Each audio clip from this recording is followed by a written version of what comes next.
नमस्कार, स्वागत है आपका बिहार समाचार में। बिहार में भारी बारिश का अलर्ट जारी कर दिया गया है। देखिए, मौसम विभाग ने आपके लिए बड़ी खुशखबरी सुना दी है। बिहार के आखिर किन जिलों में बारिश होगी, कब कौन से जिले में बारिश का अलर्ट जारी है, साथ ही कब तक बिहार में बारिश होने वाली है, तमाम जानकारी इस वीडियो में आपको दिया जाएगा। तो वहीं जो किसानों के खेत सूखे पड़े हैं, तो किसानों के लिए सरकार की क्या योजना है। पशुओं के लिए चारा और पेयजल तक नहीं मिल पा रहा है, तो पशुओं के लिए सरकार ने क्या योजनाएं बनाई है। साथ ही बिहार की नदियां, चापाकल हो, कुएं हो, सभी सूखे पड़े हैं, इसके लिए क्या योजनाएं हैं। और बिहार की ताजा और महत्वपूर्ण खबरों पर चर्चा करने से पहले आपसे एक छोटी सी अनुरोध है, कृपया वीडियो को एक प्यारा सा लाइक अवश्य कर दीजिएगा। आपका लाइक करना ही हमारी मेहनत का फल होता है। बिहार वालों के लिए सबसे बड़ी खबर आ गई। यदि आप बिहार में गर्मी से परेशान हैं, तो आपके लिए सबसे बड़ी खबर है। आज बिहार के 27 जिलों में वज्रपात के साथ भारी बारिश का अलर्ट जारी कर दिया गया है। बिहार में गर्मी से राहत मिलेगी। बीते दिन भी बिहार के पटना समेत कई जिलों में बारिश देखी गई और आज तो बिहार में भारी बारिश का अलर्ट जारी किया गया है। बिहार में मानसून अब लगभग एक्टिव हो गया है। पटना समेत बिहार के 21 शहरों के तापमान में गिरावट आ गई है। मौसम विभाग का कहना है कि अगले 24 घंटों में मानसून पूरे बिहार में छा जाएगा, यानी अगले 24 घंटों के बाद बिहार के सभी जिलों में बारिश होने की संभावना है। और आज बिहार के जिन जिलों के लिए ऑरेंज अलर्ट जारी किया गया है या जिन जिलों में भारी बारिश होने वाली है, वे जिले हैं सुपौल, अररिया, किशनगंज, मधेपुरा, सहरसा, पूर्णिया, सीतामढ़ी, मधुबनी, मुजफ्फरपुर, दरभंगा, वैशाली, शिवहर, सीतामढ़ी, पटना, गया, नालंदा, शेखपुरा, नवादा, बेगूसराय, लखीसराय, जहानाबाद, भागलपुर, बांका, जमुई, मुंगेर और खगड़िया। बिहार में इस साल समय पर बारिश नहीं हुई, जिससे किसानों के खेत सूखे पड़े हैं। किसानों के खेत मानो पापड़ की तरह सूख गए हैं, उसमें दरारें पड़ गई है। किसानों ने किसी तरह धान के बिचड़े यानी धान के पौधे तो लगा दिए, लेकिन जब किसान अपने खेतों में जाते हैं तो माथा पकड़ लेते हैं। कुछ यदि बचे भी हैं तो धान के बिचड़े पीले पड़ गए हैं, वो भी मरने के कगार पर हैं। और कई किसानों के धान के बिचड़े पूरी तरह से सूख गए हैं। तो आखिर किसानों का अब क्या होगा, सरकार क्या मदद करेगी। तो देखिए, बिहार सरकार ने ऐलान कर दिया है कि सूखा प्रभावित किसानों को सहायता राशि देगी सरकार। बिहार सरकार ने कहा कि किसानों को घबराने की जरूरत नहीं है। राज्य के सुखाड़ वाले संभावित इलाकों में किसानों को राज्य सरकार मदद करेगी। उन्हें 15 फसलों के लिए आकस्मिक फसल योजना का लाभ मिलेगा और इस संबंध में कृषि विभाग ने आदेश जारी कर दिया है। योजना के तहत वैकल्पिक फसलों के निःशुल्क बीज दिए जाएंगे, यानी वैसी फसल जो कम बारिश में, कम पानी में हो सके, जिससे किसान अपने नुकसान की भरपाई कर सके, वैसे बीज किसानों को फ्री में दिए जाएंगे। साथ ही आगे की व्यवस्था भी फ्री में रहेगी, जैसे डीजल अनुदान दिया जाएगा या अन्य प्रकार की सुविधाएं भी दी जाएगी। देखिए, बिहार में अनियमित मानसून, सूखे, अल्पवृष्टि आदि जैसी स्थिति में खरीफ 2023 के लिए इस योजना के तहत 50 करोड़ रुपए जारी कर दिए गए हैं सरकार के द्वारा। और साथ ही कृषि मंत्री कुमार सर्वजीत ने बताया है कि किसानों को ज्यादा परेशान होने की जरूरत नहीं है, सरकार उनकी हर स्तर की मदद करेगी। कृषि मंत्री ने कहा कि विभाग ने 250 करोड़ रुपए का भी इंतजाम कर रखा है। 50 करोड़ कृषि विभाग को दिए गए हैं और 200 करोड़ रुपए आपदा विभाग के पास है। राज्य में अगर सुखाड़ की घोषणा सरकार करेगी तो हम 250 करोड़ रुपए किसानों को राहत के रूप में देंगे। डीजल सब्सिडी के तौर पर ये राशि दी जाएगी और जिससे किसान अपने खेतों में पटवन कर सकेंगे। और साथ ही मुख्यमंत्री नीतीश कुमार और उप मुख्यमंत्री तेजस्वी यादव ने स्पष्ट तौर पर कह दिया है कि अगर जरूरत पड़े तो हम 500 करोड़ रुपए भी किसानों को मुआवजा दे देंगे। बिहार में यदि आप बारिश का इंतजार कर रहे हैं तो आपने तो जान ही लिया है कि आज बिहार के 27 जिलों में बारिश हो सकती है। और आगे की क्या अपडेट है, तो देखिए, मौसम विभाग ने कहा कि बिहार में अगले 24 घंटों में मानसून पूरी तरह से एक्टिवेट हो जाएगा और अगले 5 दिनों तक लगभग बिहार के सभी जिलों में भारी बारिश का अलर्ट जारी किया गया है। साथ ही मौसम विभाग ने कहा कि इस दौरान किसानों के खेतों में पानी भी लगेगा। साथ ही बिहार का जो कुएं सूख गए हैं, तालाब सूख गया है, उसमें भी पानी लगने से भूजल का स्तर भी बढ़ेगा।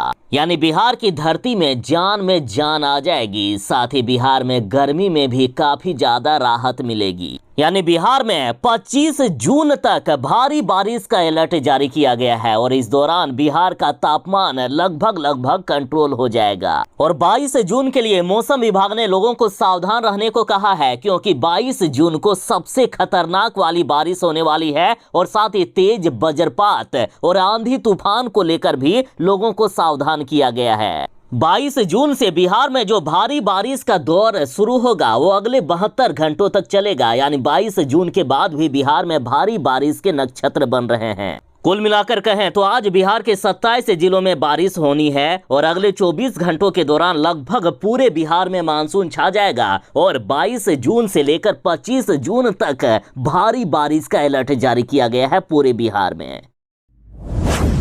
बिहार में इस साल 83% कम बारिश हुई है, जिससे बिहार की धरती सूख गई है। लगभग जिलों के पानी का जलस्तर काफी नीचे चला गया है, जिससे चापाकल, नदियां, कुएं, तालाब सभी लगभग सूखे पड़े हैं। और इनमें सबसे ज्यादा दिक्कत हो रही है पशुओं को ना तो पानी मिल पा रहा है और ना ही उनके चारा की व्यवस्था हो पा रही है, क्योंकि धरती सूखी पड़ने से वे आखिर चरेंगे कहाँ? आखिर हरे घास नहीं होने से उनका पेट कैसे भरेगा? तो अब सरकार ने पशुओं के लिए चारे और पानी का इंतजाम करने के लिए बड़ी योजना बना ली है। तो आखिर सरकार पशुओं को कैसे बचाएगी? पशुओं के चारा और पानी के इंतजाम के लिए आखिर क्या व्यवस्था है? तो देखिए, सुखाड़ राहत पशु शिविरों के लिए कुल 1646 स्थल चयनित किए गए हैं। तो वहीं सभी 270 केटल ट्रप और शिविरों की जियो टैगिंग कराई जा रही है। पशुओं के पानी और चारा के लिए आपदा प्रबंधन विभाग ने संबंधित विभागों को समुचित इंतजाम करने को कहा है।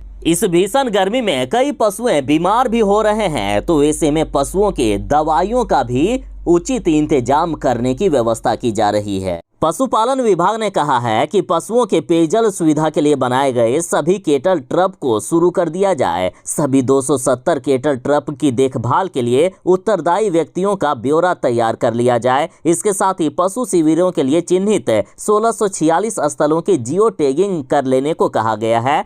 तो वहीं सूखे से होने वाली बीमारियों को ध्यान में रखकर दवा की कार्य योजना तैयार कर लेने के निर्देश भी दिए गए हैं।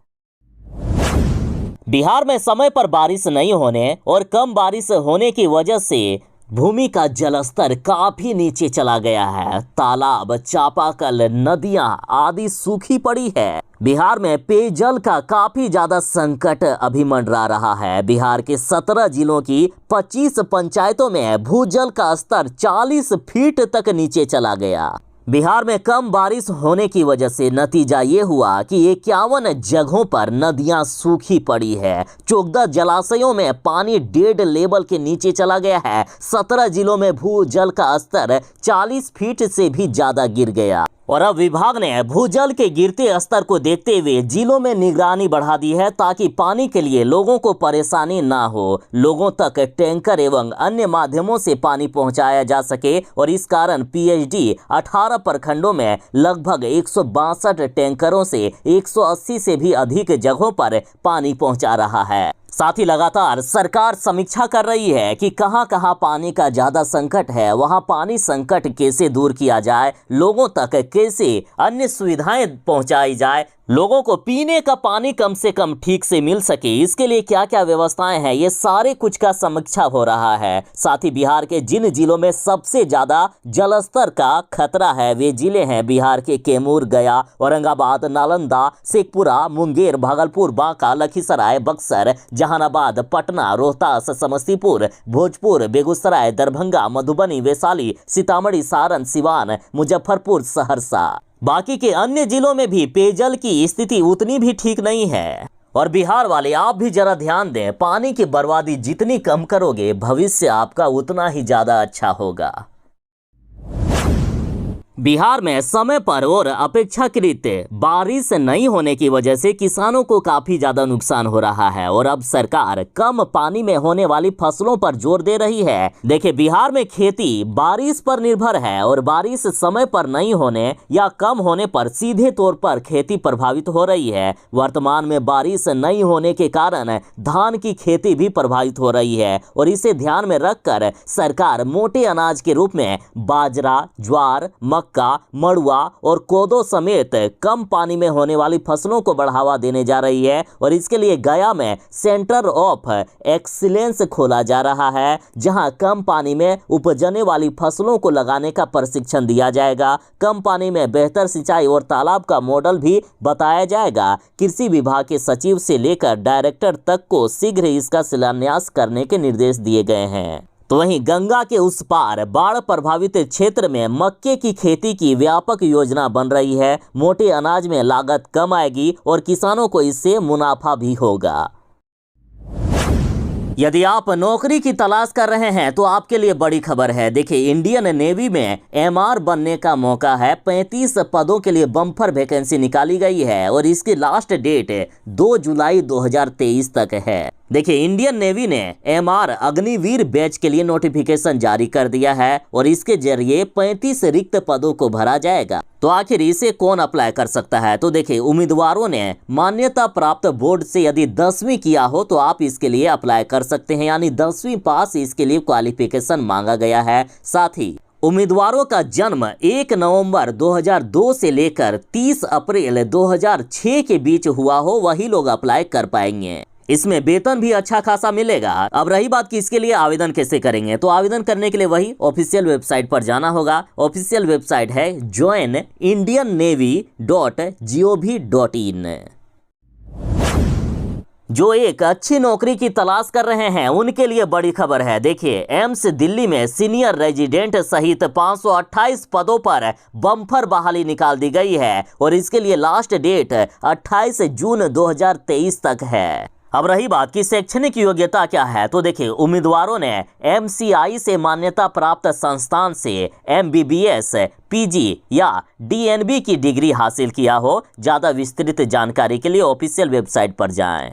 आयु सीमा की बात करें तो देखिए, उम्मीदवारों की आयु 45 वर्ष से अधिक नहीं होना चाहिए, जबकि आरक्षित वर्ग को आयु सीमा में भी छूट दिया गया है। और यदि वेतन की बात करें तो इसमें वेतन 12,090 रुपया से लेकर 56,100 रुपया प्रति माह तक दिया जाएगा। अब इसके लिए आप आवेदन कैसे करेंगे, तो देखिए, आवेदन करने के लिए आप दिल्ली एम्स की ऑफिशियल वेबसाइट पर जाएं और इसके लिए ऑफिशियल वेबसाइट है srsd.emsexam.ac.in।